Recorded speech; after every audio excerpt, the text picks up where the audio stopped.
tarde en Centroamérica, 6 de la tarde en Panamá, 7 de la noche en Caracas. Bienvenidos a Noticias Venezuela, somos Andrea Ramírez y Carlos Luis Galán y por los próximos 60 minutos daremos un paseo por lo que fue, es y será noticia en Venezuela. A partir de este momento los invitamos a que nos acompañen acá a través de la señal de su cadena centroamericana de noticias CB24 en Es Noticia Venezuela.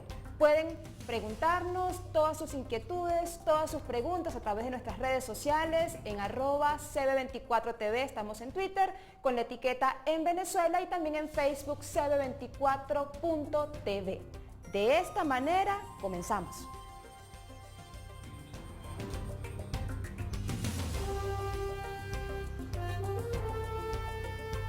Será el principio del fin. La última semana ha sido una colección de momentos, de acciones, que definirán el futuro a corto y mediano plazo, el mañana y el pasado mañana en Venezuela. La sesión del Consejo Permanente de la OEA, tema Escuchemos Todos, el informe de Almagro, fue una muestra de que la comunidad internacional tiene su atención al norte de Sudamérica. Una votación así lo demostró. Desde ahora el gobierno de Maduro estará en un sinfín de informes, estudios, reportes que se van a pasar de un país a otro. Por otra parte, contra viento y marea y todos los obstáculos posibles, la oposición venezolana logró validar las firmas necesarias para activar el primer paso del revocatorio, según está en la Constitución venezolana y las normas y leyes improvisadas en el camino por parte del oficialismo. Pareciera que por primera vez el CNE no tiene tantas ganas de realizar una elección autoría del propio oficialismo, a quienes se les ocurrió, en primer lugar, la idea de un revocatorio dentro de la Carta Magna. Revocatorio que, por cierto, ya no nombran tanto como antes. Como dirían en Venezuela, ¿vas a arrugar? Estoy obligado a llamar a una rectificación a la oposición y a que se sienten al diálogo político por la paz y la prosperidad de Venezuela. Les ratifico este llamado. Basta de insensatez.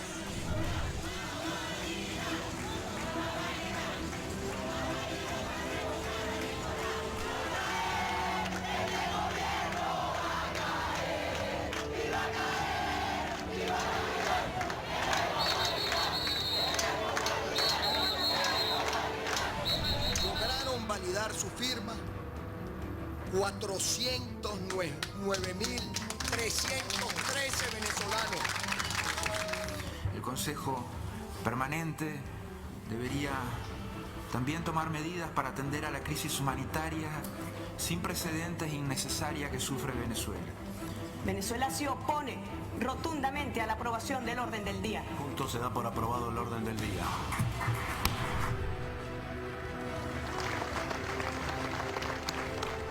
La doctora Delcy Rodríguez Gómez nos ha representado dignamente en el ámbito internacional. Si alguna condecoración habría de ponerle el gobierno a su regreso de esta catastrófica sesión para el gobierno venezolano, debe ser la orden de la gran torta u otra equivalente.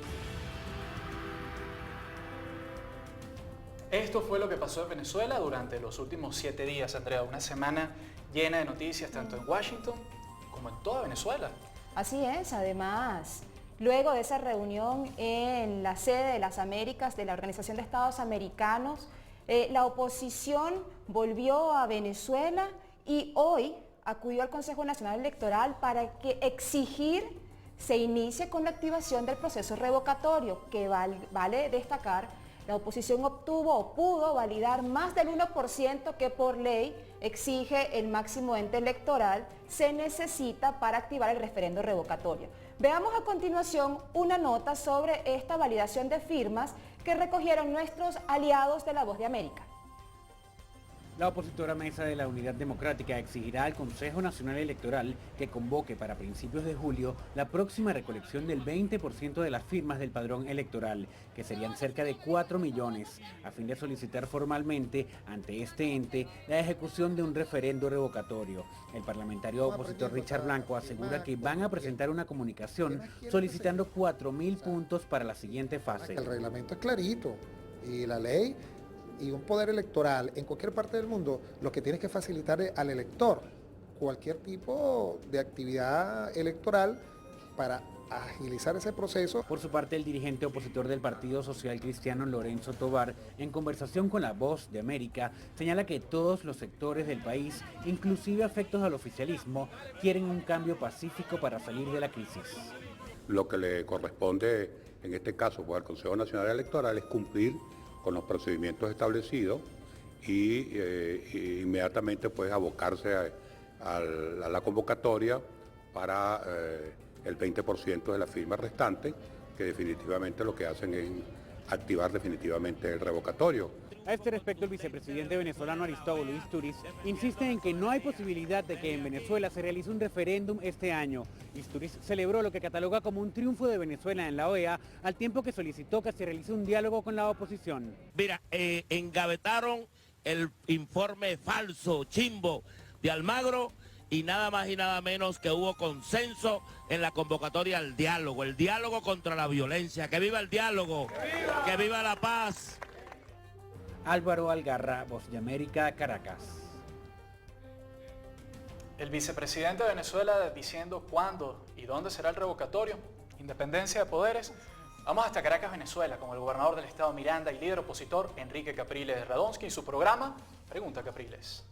Del compromiso de nosotros los venezolanos con una solución dentro de la Constitución, que a pesar de todos los obstáculos, la Operación Morrocoy, ahí estaba la paciencia de nuestro pueblo, ahí estaban todos los venezolanos, personas de 90 años, de 80 años, todos los adultos mayores eran los primeros que llegaban, que amanecían a las 3, 4 de la mañana, ya estaban en su punto de validación. Eso merece nuestro reconocimiento. Esos son héroes de la patria.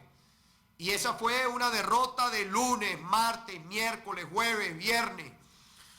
Eso fue una demostración no solamente a lo interno, sino al mundo, porque el mundo también tenía puesta la mirada. Derrotado el gobierno en la validación. Después vino la otra derrota, que creo que la estaban discutiendo ahora, hay un debate en la Asamblea Nacional. Salieron con las tablas en la cabeza también en la OEA. La señora enchufada, canciller, quiso someter a votación con la intención que no se abriera el debate, que no se presentara el informe sobre la situación que estamos viviendo los venezolanos. Venezuela no está sola. Hoy la realidad fuera de nuestras fronteras es que tenemos hoy una solidaridad absoluta con lo que estamos viviendo los venezolanos. Se sometieron a votación, la señora quiso someter a votación, ¿y qué pasó? Le metieron 20 votos por el pecho, le metieron a Nicolás Maduro y a la señora canciller. Salió también con las tablas en la cabeza, 20 votos, y yo invito a que vean cuáles son los que votaron a favor de Maduro. ¿Cuáles son los países que votaron a favor de Maduro? No descalificamos a ninguno, pero sabemos que muchos de esos países que votaron a favor lo hacen única y exclusivamente por nuestro petróleo, por seguir recibiendo el petróleo venezolano a descuento, por seguir tratando de lograr del gobierno de Maduro, que el gobierno de Maduro les facilite cosas. Bueno, vendrán otros tiempos también para la diplomacia venezolana, porque primero hay que pensar en el pueblo venezolano. Pero Maduro es capaz de vender, como lo han hecho, endeudar el futuro y todo, para tratar de garantizar unos votos, creyendo que con eso él va a poder evitar lo que ya es inevitable, que es la opinión internacional, es distinta. Ya no es la defensa, la complicidad, ahora es la solidaridad con el pueblo venezolano, que es lo que nosotros siempre hemos pedido. Otra derrota también. Y la última derrota la tuvieron el domingo, que están calladitos porque Maduro siempre se ha querido meter en la política española. Salió también con las tablas en la cabeza porque su candidato, el señor Iglesias, perdió en España. Perdió, fue derrotado. Y perdió, creo que desde que Maduro empezó a hablar de la política española y hablar de Iglesias, hundió al señor Iglesias. El señor Iglesias lo hundió también Nicolás Maduro. Esa otra derrota más que tuvieron. Y después le va a venir la derrota, y con esto para decirle que viene y entrarle a las preguntas.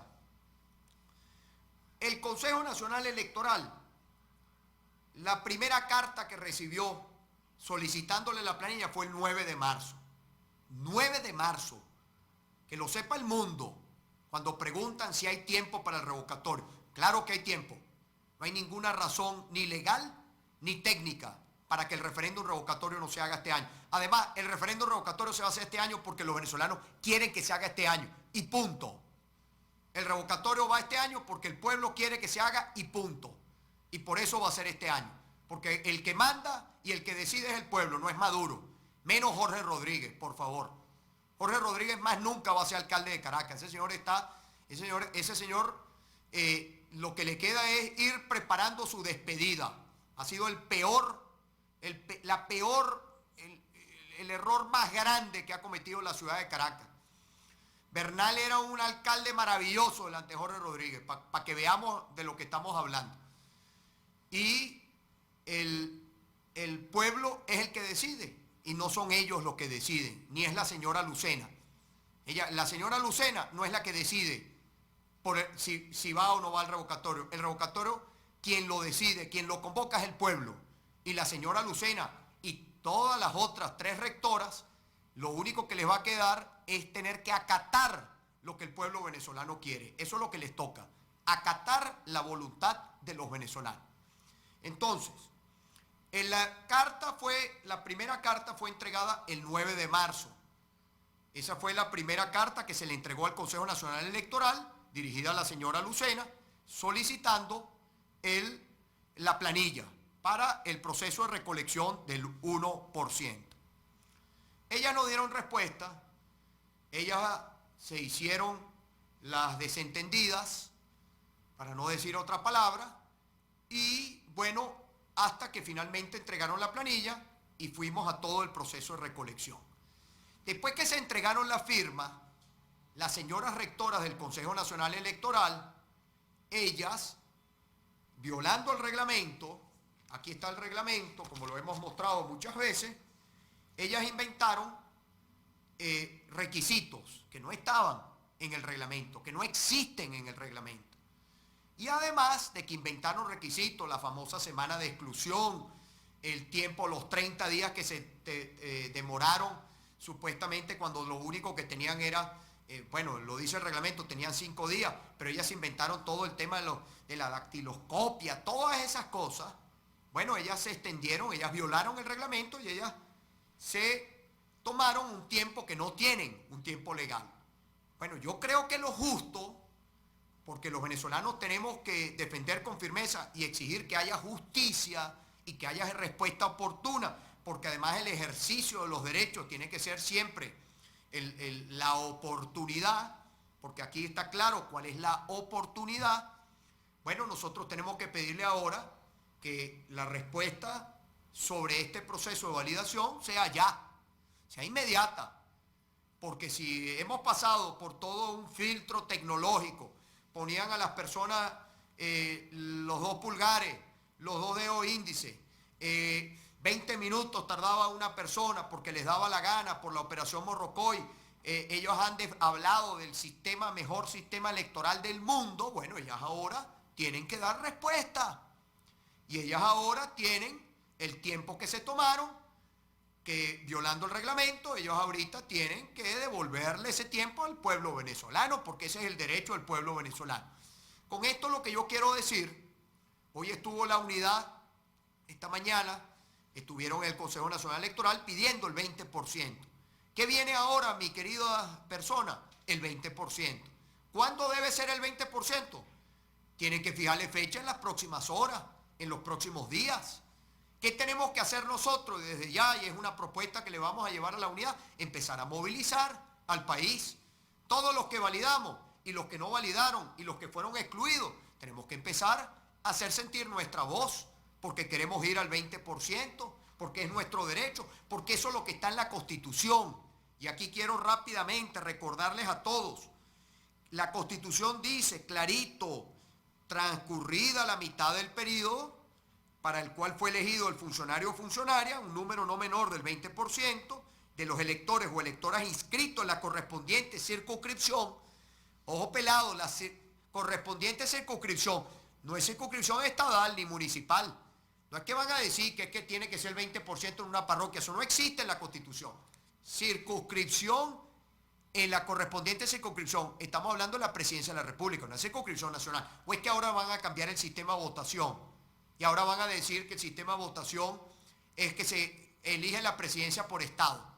Es decir, que si usted ganó de 23, usted sacó 12, entonces, y perdió 11, entonces usted ganó la presidencia. Es hora de ir a una pausa comercial, no se retire de esta subpantalla, los invitamos a seguirnos a través de las redes sociales, @CB24TV en Twitter con la etiqueta En Venezuela. En breve regresamos.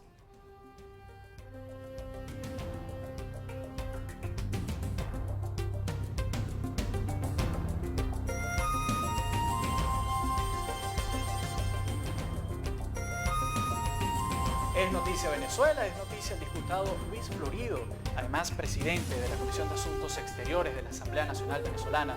Diputado, bienvenido a CB24. Sí, muchas gracias por la invitación. Muchas gracias a usted por su tiempo. Diputado, la semana pasada veíamos esta reunión en la OEA sobre la Carta Democrática, la activación, la invocación de la Carta Democrática, pero el final fue un poco confuso. La pregunta obligada: ¿quedó activada, no quedó activada, convocada? ¿Qué fue lo que pasó en la OEA? Sí, mira, quedó activada la Carta Democrática. El artículo 20 de la misma Carta, que son 28 artículos, establece los mecanismos cuando se altera el orden constitucional. Lo primero es la solicitud de la activación de la Carta por parte del secretario general de la misma o cualquier país miembro. Eso ocurrió. Después de eso, escuchan el informe del secretario general. También ocurrió. Ahora estamos en el momento de lo que se llama la evaluación colectiva, que es cuando todos los países discuten los distintos mecanismos que pueden aplicarse para Venezuela de manera tangible. Y después viene la decisión y la aplicación de esa decisión, que es, por ejemplo, la figura del buen oficiante, la figura de la observación in situ, e incluso hasta la figura del retiro de Venezuela del Consejo Permanente. Es decir, la Carta está activa, en este momento los países están actuando en función del tema Venezuela. Esta materia ha sido debatida en las últimas 4 sesiones, tanto de la Asamblea General como del Consejo Permanente de la OEA. Es decir, el caso de Venezuela es una preocupación de todo el sistema interamericano. Por cierto, por primera vez tenemos una victoria, las fuerzas que estamos promoviendo el cambio en Venezuela, en el concierto internacional, y eso hay que destacarlo y colocarlo entre comillas y resaltado, porque creo que es un paso importantísimo para la reconstrucción de lo que es el hilo constitucional en nuestro país. Una pregunta, diputado, ¿y para cuándo? Ya cumplimos la primera etapa, como lo dice usted, la solicitud de la carta, luego escucharon el informe, en este momento los embajadores de las Américas están en un proceso de consultas, pero ¿cuándo podrían los venezolanos y el mundo saber finalmente esa resolución, qué es lo que van a acordar dentro del Consejo Permanente? ¿Hay un periodo establecido dentro de los estatutos de la Organización de Estados Americanos? No, en este momento están, como te lo acabo de decir, en ese proceso de consulta para ver cuál es el mecanismo más idóneo. Por ejemplo, el solo hecho de que se plantee un diálogo con la presencia de, por ejemplo, otros expresidentes, el Vaticano, más los 3 presidentes que ya han sido validados por la organización, ese solo hecho ya es una resolución. Y entendemos que se está trabajando sobre la base de la propuesta de Argentina, que es el Grupo de Amigos de Venezuela, que permitiría que existiera más confianza en un posible diálogo que tenga resultados. Diputado, volvamos otra vez a la votación del orden del día en la OEA. Con estos 20 votos a favor, ¿cómo cambió el tablero en la geopolítica latinoamericana a favor y en contra de Venezuela? Mira, muy buen punto, porque la geopolítica latinoamericana cambió totalmente. Te doy un ejemplo. En Sudamérica, de 12 votos, obtuvimos 9 votos. Hablemos del Mercosur. Del Mercosur, de 5 votos, 4 votos obtuvimos. Y hablemos de la UNASUR, de los 9 votos, obtuvimos 6 votos. Es decir, eso cambia el tablero en Sudamérica. De Centroamérica, de los 7 países de Centroamérica, 5 votaron a favor. Del Norteamérica, 3 países votaron a favor. Todavía sigue el gobierno de Nicolás Maduro teniendo respaldo en el Caribe, sobre todo por el tema de Petrocaribe, porque de 12 países, 3 respaldaron la propuesta de revisión del informe Almagro y hubo 2 abstenciones. Pero es un paso muy importante el haber influido sobre 5 países del Caribe que antes estaban sólidamente acompañando a Nicolás Maduro y lo que impedía que avanzáramos en función de la activación de la Carta Democrática. Ahora bien, diputado, estamos conversando con el diputado Luis Florido, presidente de la Comisión de Política Exterior de la Asamblea Nacional de Venezuela. Diputado, fíjese, usted nos decía y nos explicaba un poco que este proceso de consultas que llevan a cabo los embajadores de la Organización de Estados Americanos estarían quizás de alguna manera inclinándose a esa propuesta hecha por Argentina sobre el grupo de amigos de Venezuela. Una pregunta. Se ha hablado mucho de diálogo, inclusive el tema del diálogo planteado por la UNASUR. ¿Cuál es la posición en este momento de la oposición venezolana, de la Mesa de la Unidad, en torno a esta agenda de diálogo planteada por la UNASUR? Bueno, es que la agenda de diálogo la hemos venido planteando nosotros desde que presentamos la activación de la Carta Democrática. Cualquier diálogo debe pasar por los siguientes temas. El primero de ellos es la liberación de los presos políticos. El segundo tema es la apertura de un canal humanitario para que puedan recibir los venezolanos medicamentos y alimentos. El tercer tema es el respeto a la Asamblea Nacional y a sus decisiones, que es un tema esencial porque si no, no existen reglas del juego claras. Y el cuarto tema es que no se le coloquen obstáculos al referendo revocatorio, es decir, despejar de obstáculos la vía del referendo revocatorio y por tanto de la misma Constitución que es la que está siendo vulnerada. El tablero es muy claro, aquí tenemos que jugar en base a la Constitución, el respeto a la Constitución es el que va a permitir que pueda existir un diálogo en Venezuela. Y por ello nosotros estamos comprometidos con que cualquier esfuerzo que exista de los organismos multilaterales, nosotros los vamos a acompañar en función de que exista definitivamente un diálogo efectivo, con resultados medibles, concretos, que se pueda sobre todo generar un cronograma en torno a resultados para que los venezolanos no solo crean en que se pueden producir estos cambios, sino que también la comunidad internacional vea que hay resultados efectivos. Así lo ha definido, por cierto, diálogo genuino, lo definió varios de los embajadores, entre otras la embajadora de Canadá, el diálogo efectivo, la OEA en su resolución, el Vaticano habla de diálogo real, esos son los mecanismos de diálogo, pero todo diálogo pasa por el cumplimiento efectivo del referendo revocatorio, que es una precondición fundamental. Diputado, llegamos a ese punto, el revocatorio. Usted estuvo hoy en el Consejo Nacional Electoral. ¿Qué ocurrió hoy en el CNE? ¿Hasta dónde se avanzó? Bueno, hoy entregamos una carta hablando de lo que hemos cumplido hasta ahora. Hemos cumplido con este requisito, por cierto, extraconstitucional, que no está en ninguna parte de la Constitución. El 1% de la firma es un requisito caprichoso del cuerpo. Nosotros cumplimos, a pesar de todos los obstáculos que se nos colocaron, a pesar de que las máquinas eran absolutamente insuficientes. Y bueno, le estamos solicitando al Consejo Nacional Electoral que así como tardaron más del lapso indicado para la validación de la firma, ahora queremos que simplifiquen el proceso establecido también en la legislación venezolana para que se comience el proceso de recolección del 20% de la firma.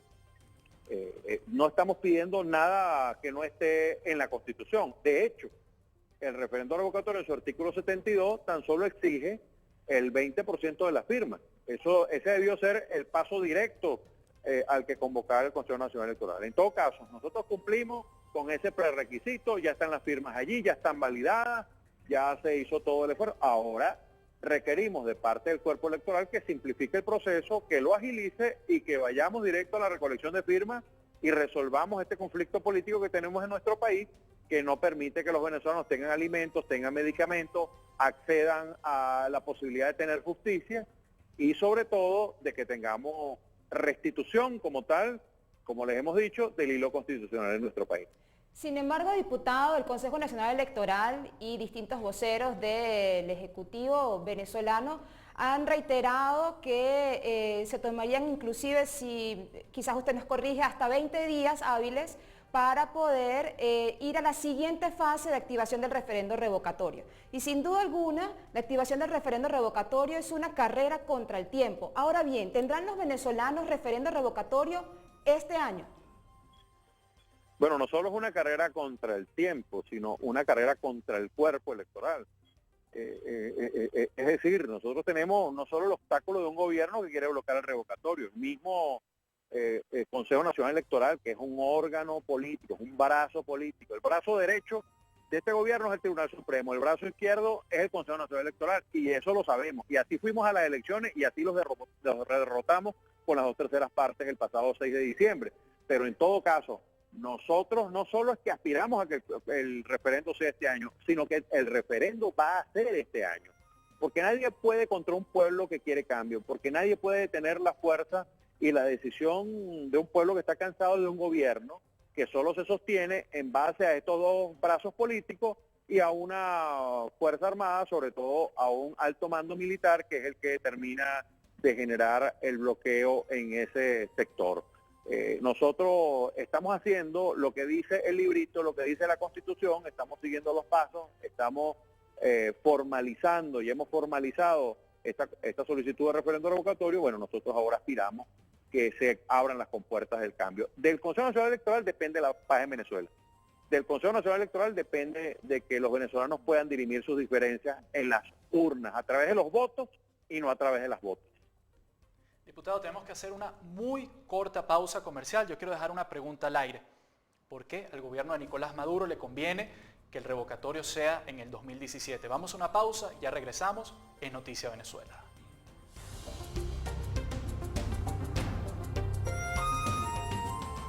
No hay crisis humanitaria, no la hay, lo afirmo con total responsabilidad. ¡Hambre! ¡El pueblo tiene hambre! No la hay, porque los poderíos mediáticos han ido construyendo eso y desconocen la realidad de Venezuela, desconocen sus problemas y sus complejidades. ¡No quiere su país!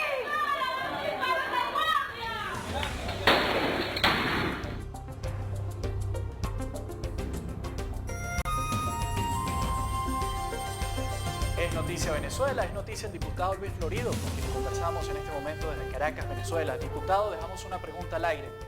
¿Por qué el vicepresidente de Venezuela, Aristóbulo Isturi, insiste en que este año no va a haber revocatorio, sino el año próximo? ¿Por qué el régimen de Nicolás Maduro quiere que el revocatorio sea en el 2017? Bueno, mira, muy sencillo, porque si ellos bloquean el revocatorio y la elección se hace después del 10 de enero, asumiría la presidencia el vicepresidente. ¿Y qué podría ocurrir allí?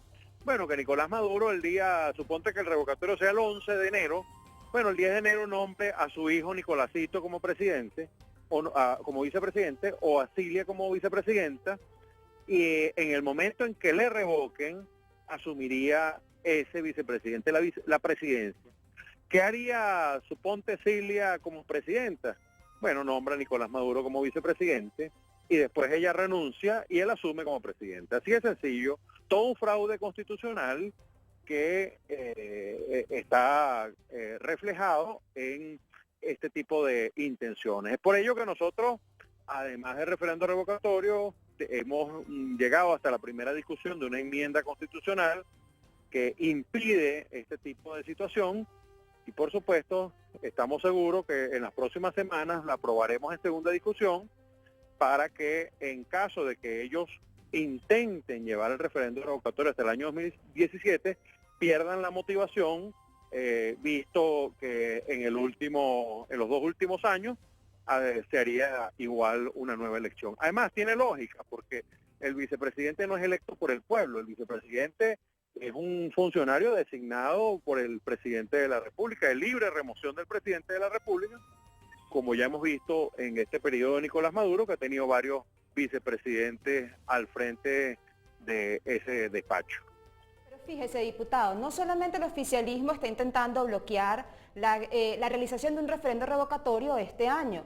Desde que asumió la nueva Asamblea Nacional, la Asamblea Nacional electa por voluntad popular por la mayoría del pueblo venezolano en diciembre pasado, se han interpuesto una cantidad de recursos y una cantidad de obstáculos para, de alguna manera, bloquear la actuación de la Asamblea Nacional. Es más, en el día de hoy es noticia, estamos leyendo en lapatilla.com que Didalgo Bolívar anunció que pedirán al Tribunal Supremo de Justicia la abolición de la Asamblea Nacional, alegando, en este caso, usurpación de funciones por parte de la directiva de la Asamblea Nacional Venezolana.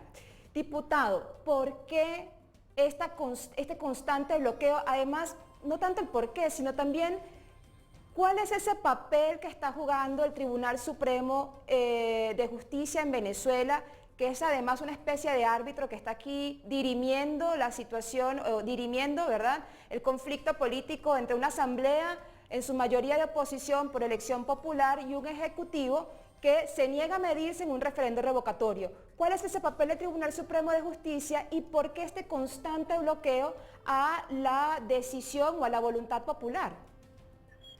Bueno, sencillamente porque le tienen terror a perder el poder. Le tienen terror a perder los privilegios. Le tienen terror a no tener la posibilidad de seguir accediendo a los dólares como lo hacen, a través de los mecanismos de corrupción que ya se han enquistado durante este gobierno.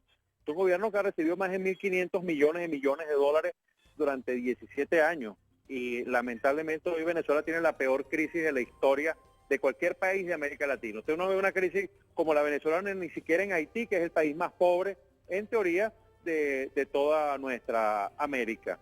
Bueno, ellos no quieren perder los privilegios, pero les doy la mala noticia tanto a Didalgo Bolívar, quien está accionando, quien está haciendo esta solicitud ante el Tribunal Supremo, y le doy la mala noticia al resto, que van a tener de frente a esta Asamblea Nacional Democrática que tiene la fuerza del pueblo. Este es el órgano más legitimado, con mayor posibilidad de decirle al pueblo y de convocar al pueblo al artículo 333 de la Constitución, que es que cualquier autoridad, cualquier persona investida o no de autoridad, deberá trabajar por lograr la vigencia plena de la Constitución. Es decir, que nosotros no nos amedrentamos ante este tipo de amenazas, y si en caso de que el Tribunal Supremo declare este tipo de medidas al lugar, sencillamente nosotros desconoceremos al Tribunal Supremo por ser una autoridad usurpada.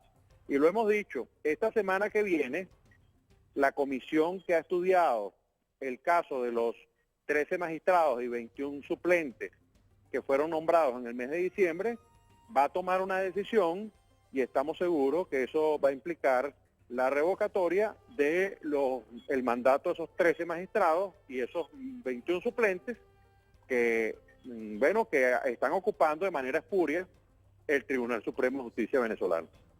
Diputado, disculpe esta pregunta, es un poco inocente, pero mi responsabilidad como periodista me obliga a hacerla. Obviamente, los otros poderes del Estado venezolano ignoran, por decirlo de una manera educada, a la Asamblea Nacional. Si ustedes desconocen al Tribunal Supremo de Justicia, revocan a alguno de sus miembros, ¿les van a hacer caso? Bueno, es que yo creo que aquí ya se plantea otro escenario y otro terreno. Nosotros hemos procurado de que a menor constitución, que es lo que plantea la bancada de la crisis, que es lo que plantea el gobierno, que es lo que plantea el partido gobernante, el PSUV, mayor constitución. Es decir, nosotros hemos procurado responder de manera institucional con lo que ha sido una intención clara de desconocimiento a la expresión de la voluntad popular el pasado 6 de diciembre. Pero nosotros vamos a responder con toda la fuerza a este tipo de agresiones.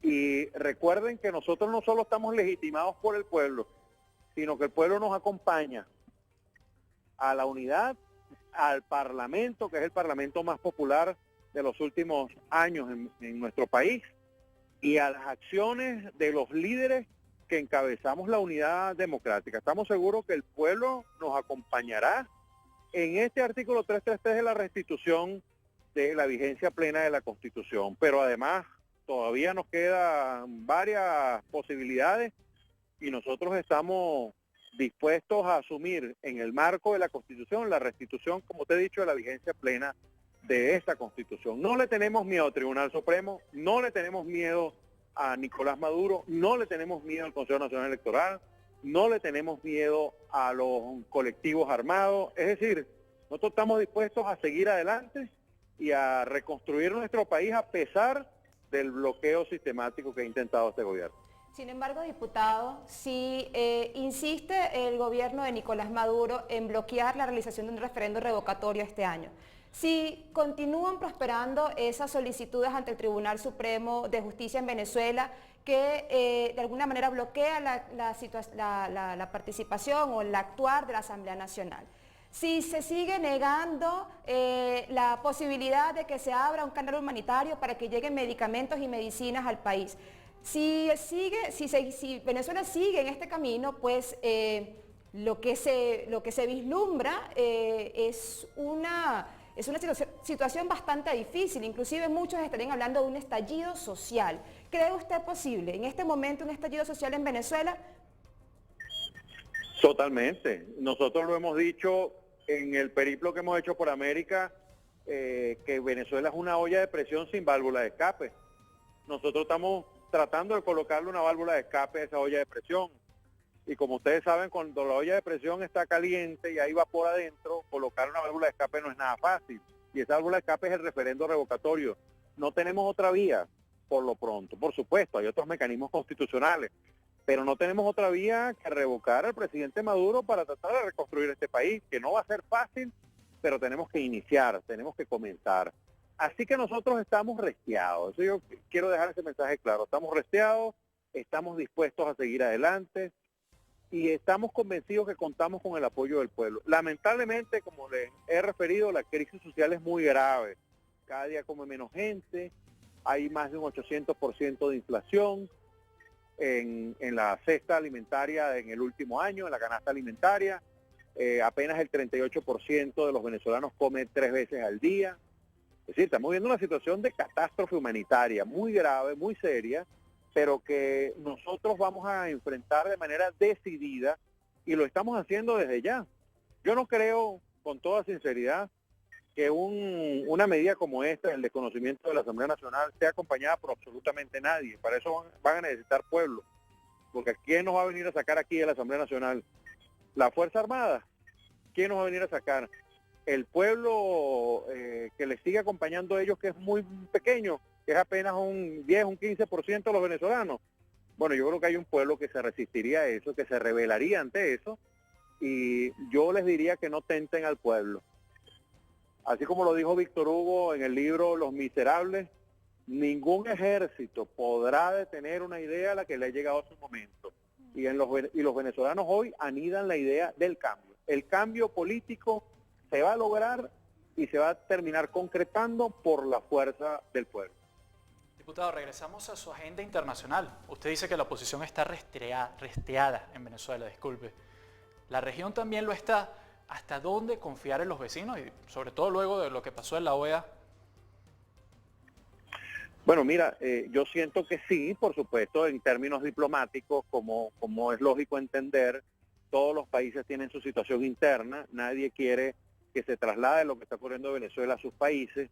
En privado, todos los cancilleres, todos los diputados o senadores con los que tú hablas te dicen, bueno, lamentamos totalmente esta situación, esto es inaguantable, ustedes tienen que hacer esto y aquello.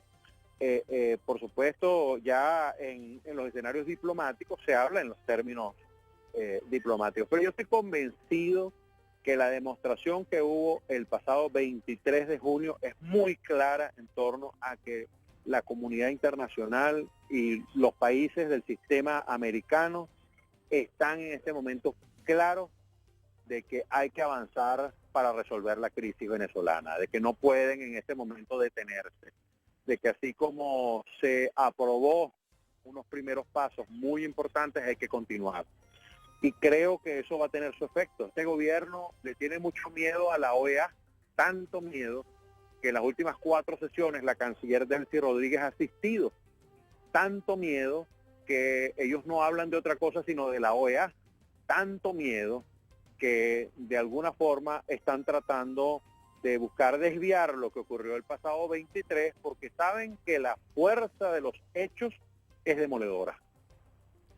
Diputado, fíjese, para terminar y Ha sido una conversación bastante enriquecedora, sobre todo para nuestra audiencia centroamericana, pero antes de finalizar, la Venezuela de hoy es una Venezuela difícil. La Venezuela después del referendo revocatorio, en el caso de que se llevara a cabo antes de que culmine el 2016, será una Venezuela igual de difícil o quizás más difícil. ¿Cuál es el perfil de esa persona que debería estar a la cabeza de una transición? ¿Cómo definirían ustedes o cómo definiría el diputado Luis Florido a ese líder que le tocará, en caso de que se lleve a cabo un referendo revocatorio este año, liderar a Venezuela? Bueno, para mí el perfil es muy claro. Para mí tiene que ser un hombre que cubra una transición de 2 años para completar el periodo, por tanto tiene que ser un hombre de unidad, tiene que ser un hombre de experiencia, tiene que ser un hombre de capacidad, que permita que este país se recupere, y para que se recupere hay que hablarle claro, y para hablarle claro hay que decirle las medidas que hay que tomar, que este gobierno, por falta de tomar medidas, no tomar medidas es tomar medidas, porque el no hacer es hacer. Y ya hemos visto el resultado de la omisión que en este caso ha tenido el gobierno. Una inflación que este año va a superar el 700% en total, que solamente en la canasta alimentaria, como te acabo de decir, ha crecido un 800%, una deuda que supera los 200.000 millones de dólares, una corrupción desbordada, unos generales enriquecidos, pero un pueblo absolutamente empobrecido. Bueno, te doy el ejemplo, un diputado venezolano gana $38 al mes, es decir, apenas $1 y un poquito más diario. Date una idea de cómo está el resto del pueblo, que se supone que los diputados son, digamos, una élite en cualquier país que gana mucho mejor que algunos otros sectores. Pero eso les da una idea de cómo están los salarios del venezolano. Bueno, por eso yo creo que el futuro, a pesar de que se pinta tan negro, el futuro puede ser promisorio si nosotros comenzamos en la recuperación de este país. Este país necesita por lo menos una inyección de 60.000 millones de dólares, necesita un proceso de unificación cambiaria, es decir, necesitamos volcarnos de la Venezuela rentista a la Venezuela productiva, pero eso tiene que comenzar algún día, eso no ha comenzado. Este gobierno ni siquiera ha dado los primeros pasos para eso. Este es un gobierno que su única política ha sido la política de la expropiación, y que las buenas empresas, como la Polar, que es una gran empresa venezolana, han sido desconocidas por parte del gobierno. Entonces hay que comenzar el trabajo, y ese trabajo debe comenzar ya. Diputado, muchísimas gracias por su tiempo. El tiempo en televisión es cruel, se nos acabó por esta vez. Le deseamos en verdad todo lo mejor por allá en Venezuela. Gracias, diputado, por habernos acompañado en Es Noticia Venezuela. Muchas gracias a ustedes. Era el diputado Luis Florido, diputado opositor, presidente de la Comisión de Asuntos Exteriores. Conversación telefónica con nosotros desde Caracas, Venezuela. Bueno, suerte con esos $38 al mes. Vamos a una pausa comercial y ya regresamos.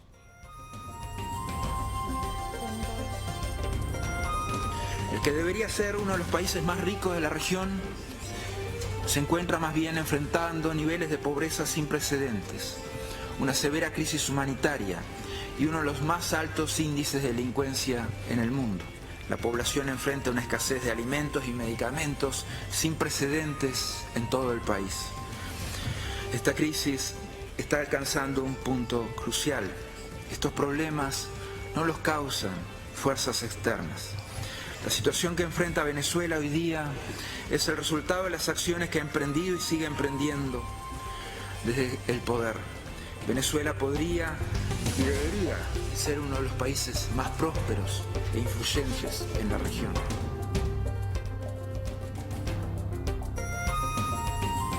Y seguimos acá en Es Noticia Venezuela a través de CB24, sus preguntas e inquietudes a través de nuestras redes sociales en Facebook CB24TV y en Twitter @CB24TV, etiqueta en Venezuela. Este lunes se celebró el Día del Periodista en Venezuela. Sí. Celebró, entre comillas. ¿Cuál es el estado? Se puede decir que se puede celebrar en Venezuela el Día del Periodista. Así es, pero como decíamos al principio, contra viento y marea fue el Día del Periodista. ¿Existe todavía la libertad de expresión en Venezuela? Veamos esta nota y ya regresamos. El presidente de Venezuela, Nicolás Maduro, indicó la necesidad de que los comunicadores tomen las riendas para la defensa de la patria ante lo que considera como agresiones de los medios nacionales e internacionales. Yo creo que la agresión mediática mundial es el doble de fuerte, de intensa y de extensa a la agresión interna. La agresión mundial que hemos sido objeto el último año y este primer semestre del año es el doble de fuerte de la agresión nacional de los medios de la burguesía. El presidente del Parlamento, el opositor Henry Ramos Alup, afirmó que el gobierno del presidente Maduro, a su juicio, estaría cumpliendo ya con su periodo de preaviso. Para mí, el gobierno está en época de preaviso, como se dice en materia laboral. No digo que trabajando, digamos que están cumpliendo la etapa de preaviso.